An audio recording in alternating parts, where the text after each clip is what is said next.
Good evening, everyone, and thank you for joining us for Culture Quest. Culture Quest is a virtual series featuring professionals from all disciplines, writing, visual arts, and performing arts. A 45-minute presentation is followed by a Q&A session. All talks spring from the theme, How I Got Here. We are so pleased to welcome Peter Gordon for this installment. He is an American saxophonist, clarinetist, pianist, and experimental composer, renowned for blending a wide range of musical genres. Drawing from influences as diverse as jazz, disco, funk, rock, opera, classical, and world music, Gordon's work is characterized by his innovative and genre-defying approach. A pioneer of New York's downtown music scene in the late 1970s and 80s, Gordon has collaborated with a wide array of artists across disciplines, pushing the boundaries of conventional music forms. His compositions often fuse rhythmic grooves with complex harmonies, creating a sound that is both energetic and richly textured. As a featured artist in the Culture Quest series, Gordon's multifaceted artistry highlights his unique ability to cross traditional music divides, making him a visionary in contemporary experimental music. Please welcome Peter Gordon. Take it away, Peter. Hi there. Thank you all for joining us, and it's nice to see. I see some familiar faces and some unfamiliar faces, and I guess here we go. The theme of this is how I got here. Sure. Which is, that's a good question, because I don't even know where here is. That's a good question. One could say how we got here, especially these days. That's a very timely question. But, well, I think, but I think about it very personally, how I got here. Why is anyone interested? And that has to do predominantly here with my music making activities. And I am privileged to have had a life, a career in music, making music, composing music, producing music, playing my own music, playing music of others, teaching music, sharing music. And I've been doing this now I realize, for well over half a century, and it becomes more and more a mystery to me, and that's one thing I confess. So if you've come here expecting some sorts of great answers, I think more it has to do with an ongoing set of questions, and my music making process really comes from both my experience of having listened to so much music over the course of my life, absorbing that, and as well then creating music, creating an art, which I don't know whether you call it necessarily the synthesis or the result, or maybe I also sometimes think maybe it's something which I feel might be missing in some way, and therefore the music I'm creating is something which I feel personally needs to be made. Now, I was born in New York City, and initially left at a very young age. So I guess I've really had an early lifetime as being a diaspora New Yorker. I always saw myself as part of the city, and the city was very, whatever it seemed to mean to me, but it was really something very, very important, which certainly led to a certain contradiction, because my early years, my childhood was spent in Northern Virginia, and this was largely the uh, part of the what was still the segregated South. And I lived in uh, grade school, went to public school where we learned Virginia history, and very much from a southern perspective. Um, and but being quote the Yankee among my friends always gave me an outsider perspective of things. And I grew up during the Cold War, very much informed by the whole dynamics of the Cold War, those duck and cover drills, which some of you experienced. That was really very real part of our lives. Living outside of Washington D.C., of course, you really always felt that you were somehow on the edge of nuclear oblivion. The at this you know at this I had a very interesting relationship with Washington D.C.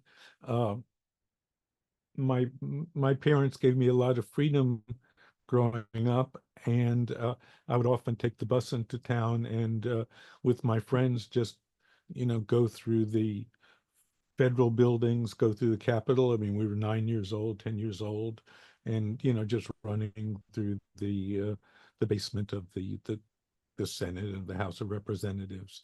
And I don't think you can do that now, have that access nowadays. Um, but listen to a lot of music growing up. The uh, there was always classical music in the house as well as Broadway tunes. Um, but there was the piano in the house, and sometimes one of my parents' friends would come over, and he was an expert in ragtime music, and and that was sort of my introduction to New Orleans music and ragtime and jazz, and I always felt myself drawn to that, as well as the radio in Virginia at the time. You had, I guess, what you call R&B or do doo-wop music. African American music was on the airwaves, and that combined. I always was fascinated by instrumental pop music. Um, but moving on, okay, now then I'm 12 years old, and outside of Washington D.C. and the uh, civil rights era is just beginning. John F. Kennedy uh, was elected president, and this was that was sort of I was you know in grade school, and but there was sort of an interest both in and uh, music and and politics and stories and music and structure. Then the family moved, and we moved uh, to Germany, and this was like a total if you can imagine, a change in my life.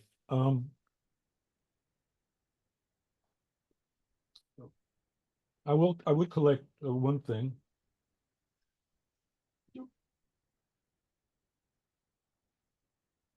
Got a bunch of stuff around the studio. This is actually a letter which John F. Kennedy wrote to me in January 12th, 1961. He had just been elected, and I wrote in congratulations on the campaign, and he wrote me back personally. I guess it was probably one of those hand signed machines, but it was definitely an ink signature, and he congratulates me on my enthusiasm on behalf of the Democratic Party. And he hopes that I will sustain my interest in politics and in the welfare of this nation. And that was something which was sort of very meaningful for me. It was sort of it was a covenant, uh, but at the same time I got interested in this. And this is a saxophone. This is, I guess I'll bring this out because this is 60 years old, and I still play it. Selmer Mark 6 tenor saxophone. And being a saxophone player, it's, you're always sort of an outsider in the orchestra. I mean, initially played clarinet, but I was drawn to the saxophone. So I always liked funky music, and I at the same time had a real fascination in in structure. Um, let me see. Maybe I'll share some pictures here. Uh, this is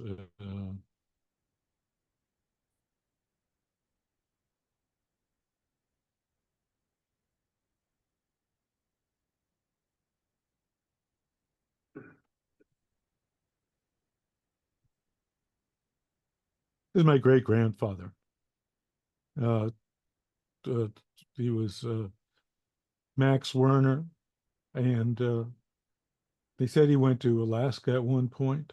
He had a candy store, worked at a candy store in the Bronx. Um, and my mom was from the Bronx. My dad was from Manhattan. And the I will play some. I'm going to share some music with you.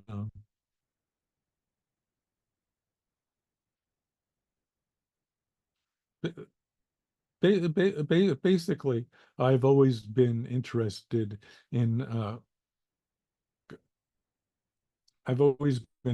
in combining music of both the body, very physical. I mean, playing a saxophone, it's a very, very physical thing. Um, at the same time, I was very much interested in composition and form and structure. And and so I was always trying to combine that sort of thing in into the music. The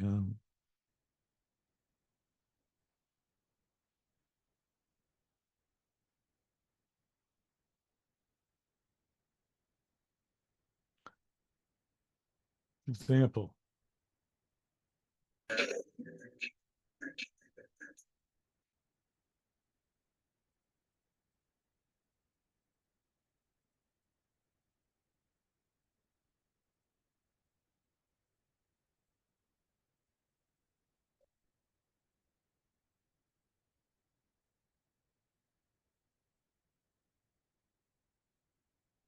With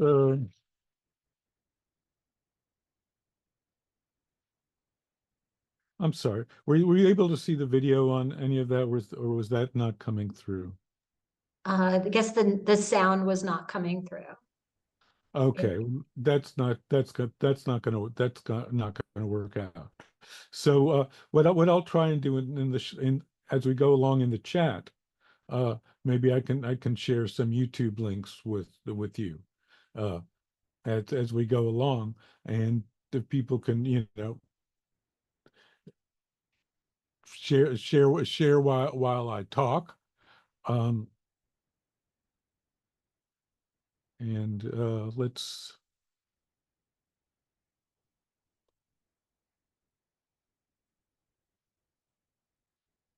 The first thing I'm going to share is that I do have an ongoing collaboration with video artist Kit Fitzgerald, with whom I'm also married, and we frequently give performances of video and of music together.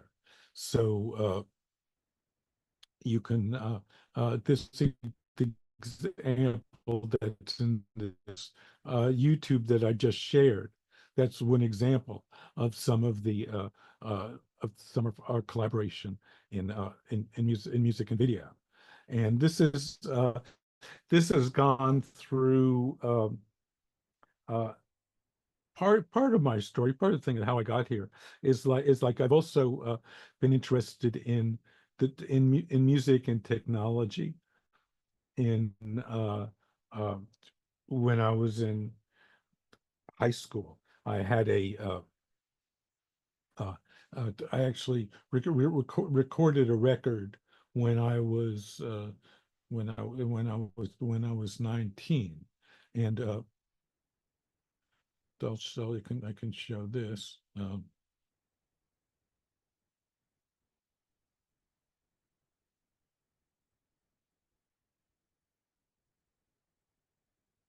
This was a 45, and which I was what 18, 19 years old. I was living as a teenager in LA, and I had the opportunity to record this at the renowned recording studio Sound City, which was in Van Nuys. Now, nothing really happened with the record company. Was rather short-lived, and it never. It was kind of a funny combination of pop music and New Orleans jazz at the time. But one thing that did happen is that in the back room of the studio which we recorded, which was the famous Sound City recording studios, is that they had a Moog synthesizer. And this Moog synthesizer, they let me come and work in the weekends. I would bring some headphones, and this was really my introduction to electronic music. And additionally, my dad worked in radio, and so I grew up with always grew up with a tape recorder, in the house, and but and I grew up and splicing tape as well. So all of these uh, I'm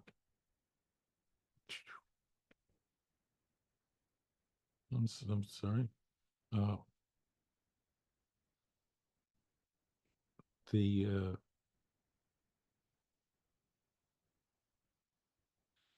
Yes, and anyways, these were all tools which I began to put into my vocabulary. So, and in addition to saxophone, we're always surrounded with recording tape, and we used to record this stuff on quarter-inch tape, and then it goes into, it becomes smaller, becomes that tape, becomes cassette. I still have some cassettes as well. Uh, all sorts of digital media. So there I am. I'm a composer.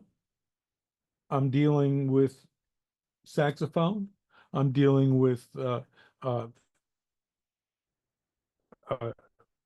music as composition, notated music, as well as we're dealing with ongoing changes in recording technology, which is and in musical instrument technology. So this is a very, very rich time. At the same time, I'm living in Germany, then during my teenage years, and where I'm exposed to really the English bands at the time. Here they referred to as the English invasion, but I was able to hear bands like the Yardbirds and the Kinks, and in small clubs. And uh, as a teenager, I think you needed to have an ID showing that you were 16 years old to get into the nightclubs. So I was, exposed to these changes in that was happening in popular music at the time, and at the same time was living in a small city. So for like 50 cents, uh, I mean, I could get on the subway for for for a dime, and then for 50 cents, I could get student tickets to some of the best opera productions, world-class Munich Opera, the Bayerische Opera, the Bavarian Opera, and would get orchestra seats. So I, would, there I was, a teenager, and I could go to see Salome one night, and the next night I could go hear the Yardbirds with Jeff Beck, and uh, so this was and at school we had bands. It was I went to an army school, uh, and so it was an incredibly uh, diverse student body. Americans uh, of of all colors and backgrounds, as well as displaced Europeans, many Eastern Europeans whose parents were refugees from the Iron Curtain, and were in political exile. So this was all very much very much part of the culture that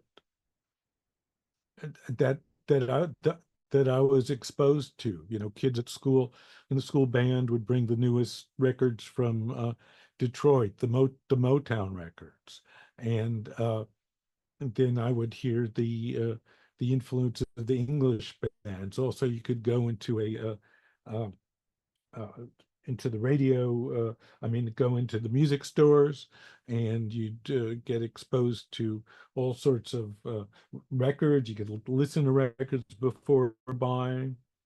So this was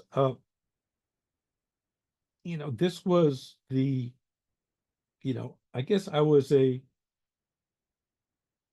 won't say exactly a complete sponge, but it was, there was a lot which I was taking in uh, through osmosis during the early years. And at the same time, you had my time in Europe was bookended by the Kennedy assassination.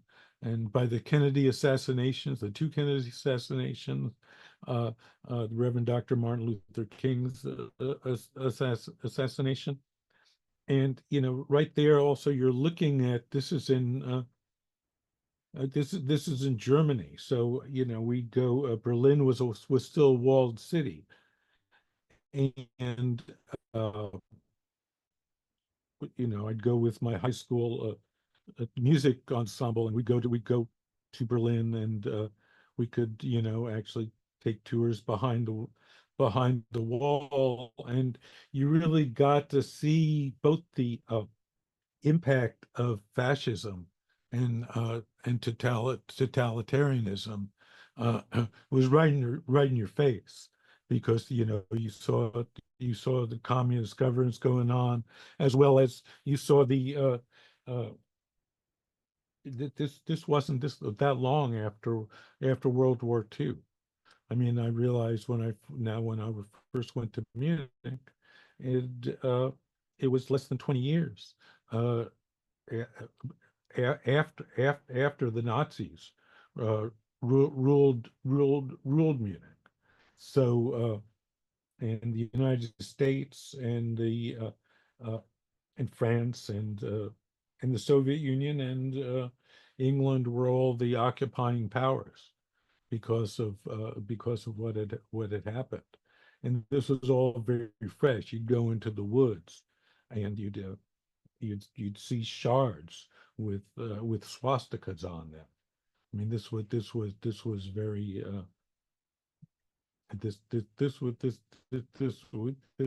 this was very real. So then it's and then this is all going on in the 60s. A lot of changes going on.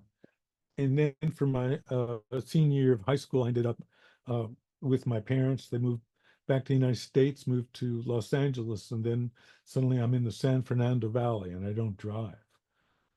And there's a lot of cultural shock, but it was as well, though exposed to the Los Angeles pop music scene, and I was living in the San Fernando Valley, and at that time I had the opportunity to meet uh, through a friend. I had an opportunity to meet Captain Beefheart, and at the time he was recording what would become his Trail Mass Replica album, and I was like 17, and we'd uh, drive over with my friend Richard, and Richard would go over, would have his girlfriend with him, and they'd go hang out in another room, and my job was there just to hang out with Captain Beefheart, with Don Van Fleet, and it was really, I think, uh, I began to then realize music as well, not structurally existed not only within what I've known as musical structures, but Captain Beefheart really came from out of being a sculptor and of it being visual arts, and seeing both seeing music as as these swaths of color and action, and at the same time, here he was dealing with sort of in this rock blues format. At the same time, he was dealing in uh, this musical structure unlike anything I'd really heard before, and that was really completely liberating, liberating to me, and the way he was bringing in Howling Wolf, and he'd be listening to Howling Wolf and Albert Ayler, and we'd talk about the 50-50 method. I mean, it's like, I was learning about John Cage, and but when Captain Beefheart really talking about, if you do whatever you want, like completely free, then half of it's bound to come out right, and that's not a bad average. So that was, his played saxophone with the 50-50 method. So that was it was, I mean, he was as a band leader, he was, it was almost like it was very cautionary, because he was, completely despotic. And, I could not, would never be able to, like, talk to people the way he did. At the same time, he was really able to keep like this, complete, this vision in terms of his, uh,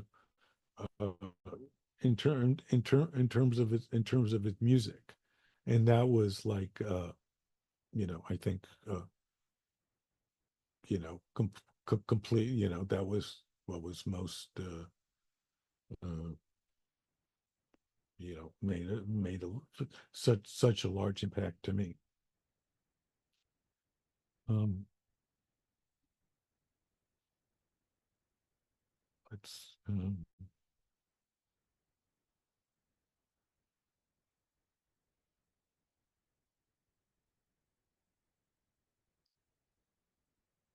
one of the things that I've been doing is that after, well, we at, at this point I've began sort of finding that that was really music was really what my I guess destiny, or it was my all-encompassing uh, obsession. And I went down to University of California in San Diego, where this was after discovering electronic music. And uh, there they had a very advanced electronic music and computer music. And at the time, computer music, I mean, it's something we take for granted on our laptop now, but at the time, computer music, you need to punch out computer cards uh, and bring them to the computer center, which was across campus, and wait 3 days. And then you might get 30 seconds of music, which may or may not sound like anything at all. Um, and then uh, and after after getting a undergraduate degree there in experimental and electronic music, I moved up to the San Francisco Bay Area to Mills College, where I worked with where I studied with Robert Ashley and with Terry Riley. And this was like when I first heard Robert Ashley's music, this was it was a major impact with me, because uh, Robert Ashley was incorporating his musical structures were also often defined by social structures, political structures, which also uh, and use of language and conversational language. And by this time, uh, I was very much guided by uh, John Cage, and John Cage, sort of the guiding philosophy that anything can be music. And I accepted that anything could be music. And this included other music being music as well. So it sort of brought me circle back around. So I found that my music was incorporating conversational speech, but it was also mixing up what ended up being different genres, and really not in the sense of uh, constantly trying to mimic any particular style. But the thing about music is so much is about rhythm, and if you just like displace the beat just a little bit, you're in a whole other, what's defined as a whole other musical genre. I mean, you take a pulse and, you display, play right on. It's a polka beat. You displace it like just, an eighth note, and it gives you reggae, you know, displace it in another little bit, it'll give you, you can divide it up in thirds and it becomes a swing rhythm, or you can divide it up really evenly and it can become a Latin rhythm. And so so that was one of the things which always interested me, is like I deal with really what I'd like dealing with is like dealing with these musical cells.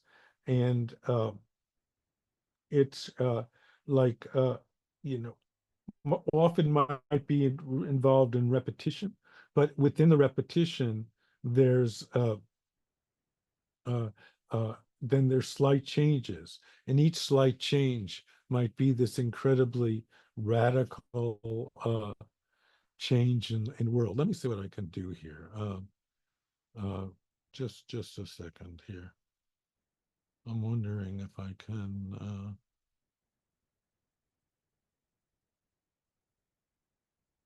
Oops, I don't want to do that.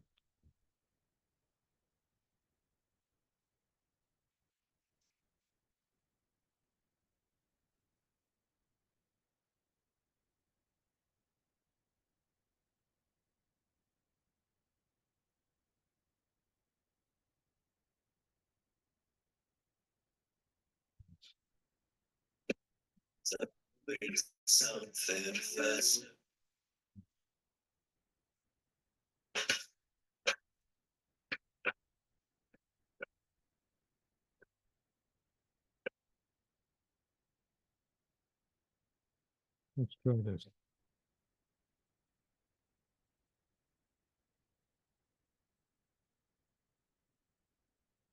Are you getting the sound at all on it? I did it first, yes. Is it still going? Yeah. Okay. You might want to hit the share sound button from your ribbon at the bottom there.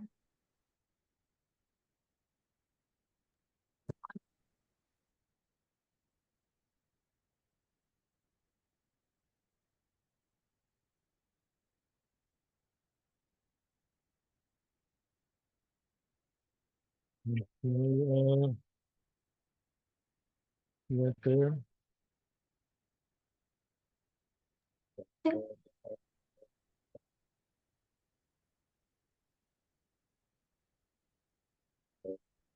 No, I'm not hearing anything. I'm not sure if any of the other audience members are.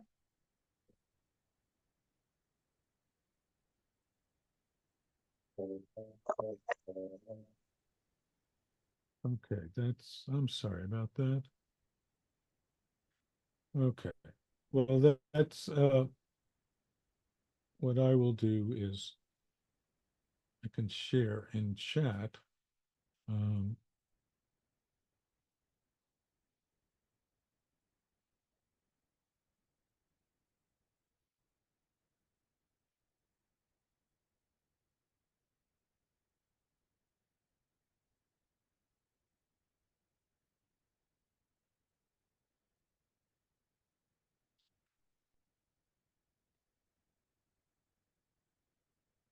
okay, that's recently what I've been doing is just sort of collecting both recent and an array of music and starting a label of Jason Records, and really what that comes about from is that I often am finding that my uh, I'm finding that my music has been described as uh, as being like adjacent to this style or adjacent to that style, and that's uh, at the same time, um, the what's been happening. Okay, I'll circle back on my work with music and technology. Is that I've been and involved both working in electronic music. I also still write with for conventional music musicians. Com combine that as well. But music has been going through a lot of changes in terms of the way the music is distributed, because there's some of you might be listening to music on vinyl still. Some, or maybe you've gone back to vinyl. Some of you might still have a CD collection, uh, but more and more, I find that people are experiencing music through streaming one way or the other, and it's very easy to uh, uh, make to demonize Spotify or Tidal or Apple Music, but certainly for me, it's as a user, I find that this is an incredible opportunity, both Spotify and Bandcamp as well. So and this also then creates freedom for the artist to be involved not only in the conceptualization of the art, which is something that I'm involved with as a composer. I'm very much interested in working with form. I'm interested in working with small groups of notes and rhythms and the way they interact with each other. I'm also interested in musical storytelling, both literally uh, uh, or uh, expressively as well. So it's my music is involved in combining language, working with poets, with spoken word artists, as well as with working with found sounds, um, and as well. And now I have a label, Adjacent Records, and I'm also involved in the actual seeing through as the creation, the streaming, and the distribution of the music, both through Spotify and as well as through Bandcamp.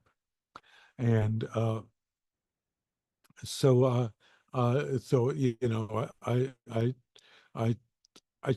shared, shared with you one Spotify playlist, um, and the there are others as well. Also on YouTube,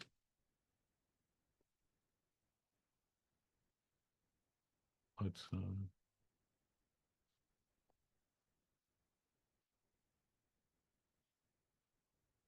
so if as well, if you go to my YouTube channel, you see as well all sorts of both uh, both recent, both live and studio collaborations, as well as documentation of the band from years back. Um, and this is like this is for an artist.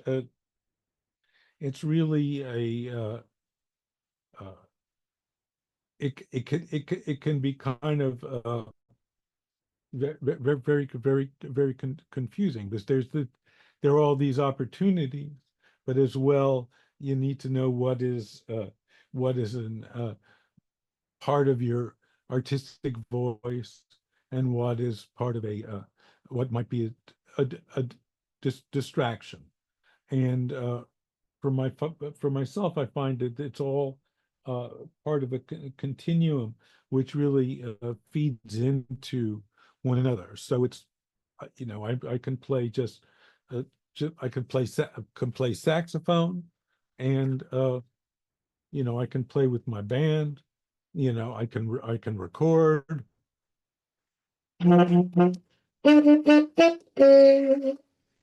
I also do uh, actually do a DJ set where I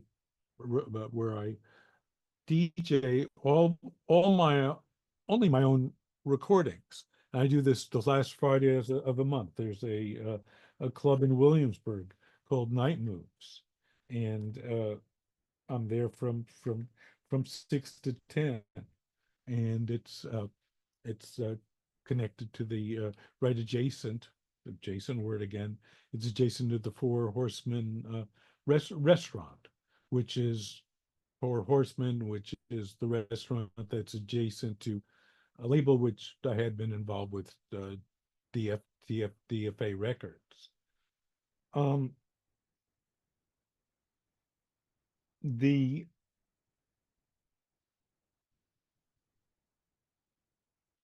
Let's see.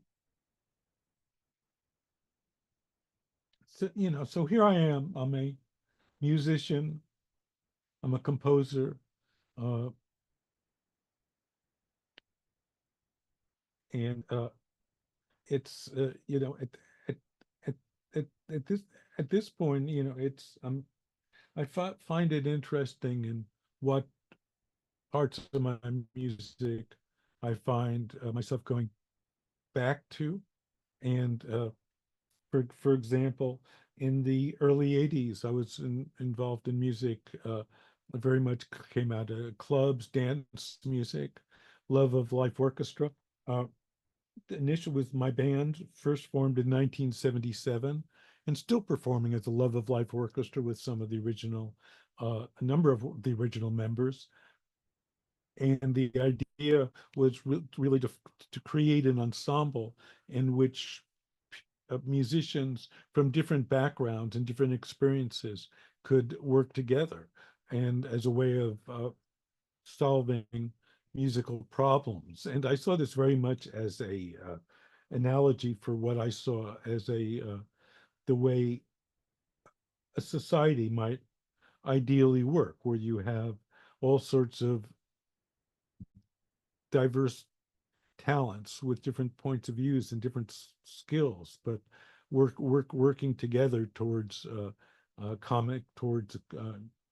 common goal, which now I guess seems much more idealistic than it did at the time.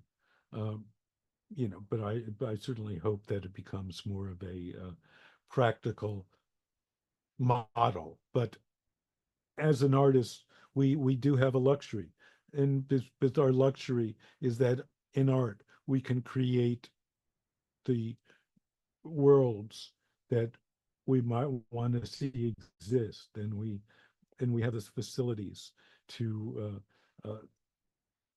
through uh, through the con control of the all layers of the creative processes to create those worlds.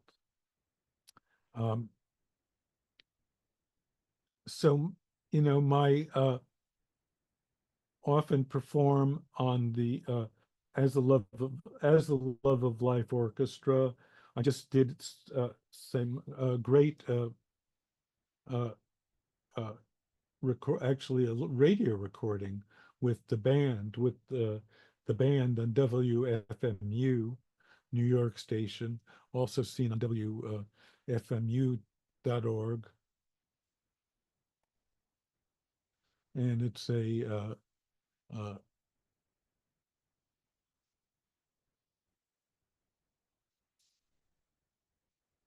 like I'll find it's a Scott Williams show.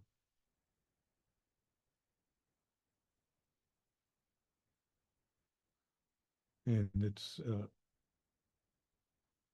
we just did a recording with the Love of Life Orchestra. That's another way which you can see it. Let me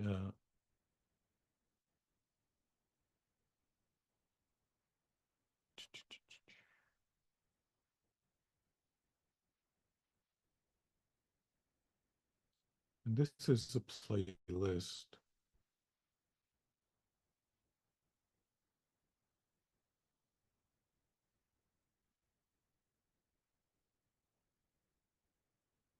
Okay, that's really also a comprehensive playlist, which I just put into the chat of Spotify, which a whole range of my work. Um, let me, as I'm trying to find one more time of.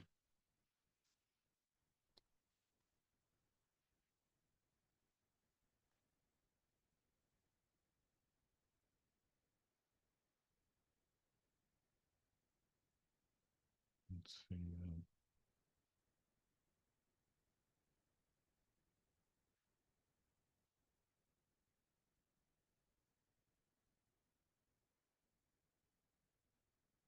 Okay, I'm not finding it there, but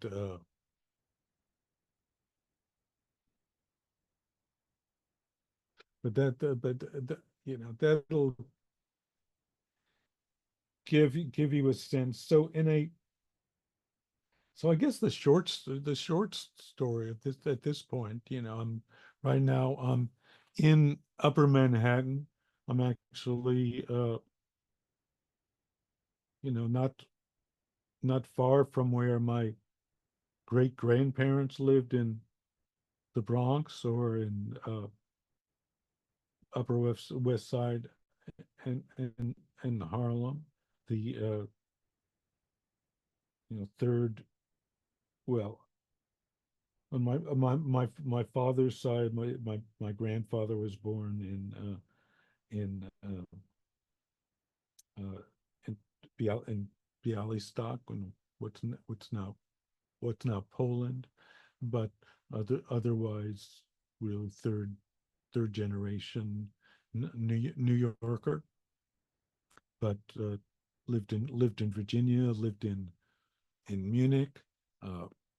My late teen years and college years was in Southern California.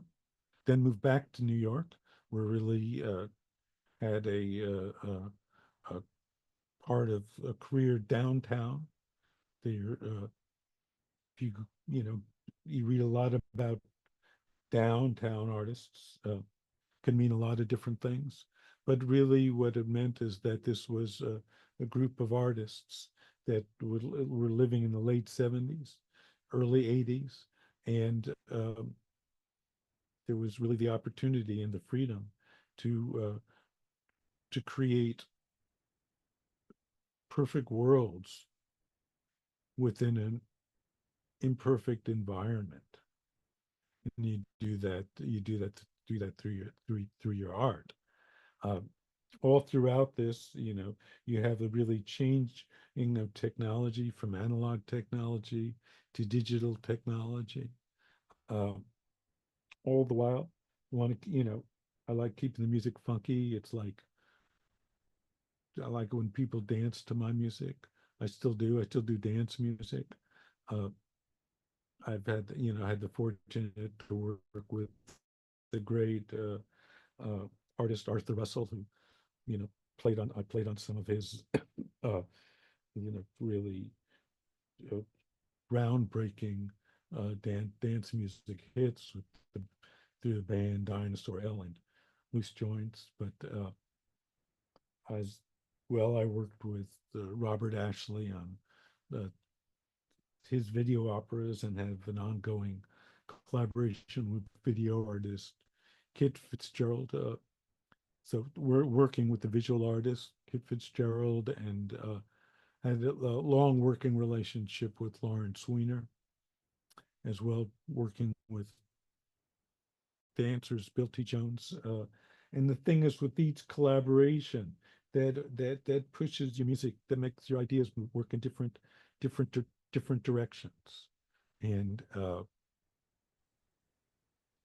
it's kind of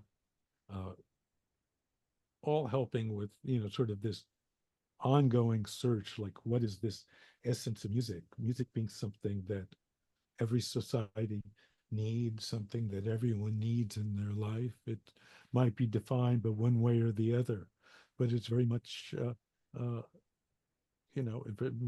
music is very much something that we all need, and I'm just doing my share. And I feel like I'm fortunate because I've been able to make people happy through my music. Mhm. And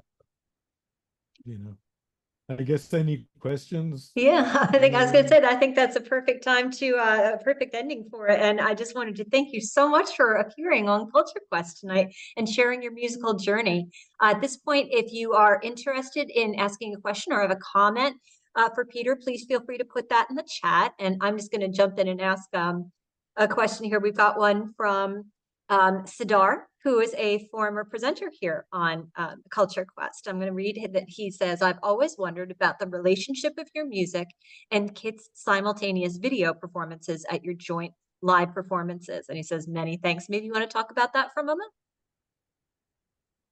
Well, the thing is, with what we're doing is that Kit is a video artist, and one of the things she does, she creates digital drawings live, and so in performance, there's a certain telepathy which happens among musicians. I mean, aside from following a score and following the organization, there's also this unspoken energy that exists when musicians perform live together. And it's something very special when it just locks in. I mean, musicians, you know what it is. It's one of those things that's hard to describe, but it's like when it happens, it happens. And I think that's bringing the visual art into that equation.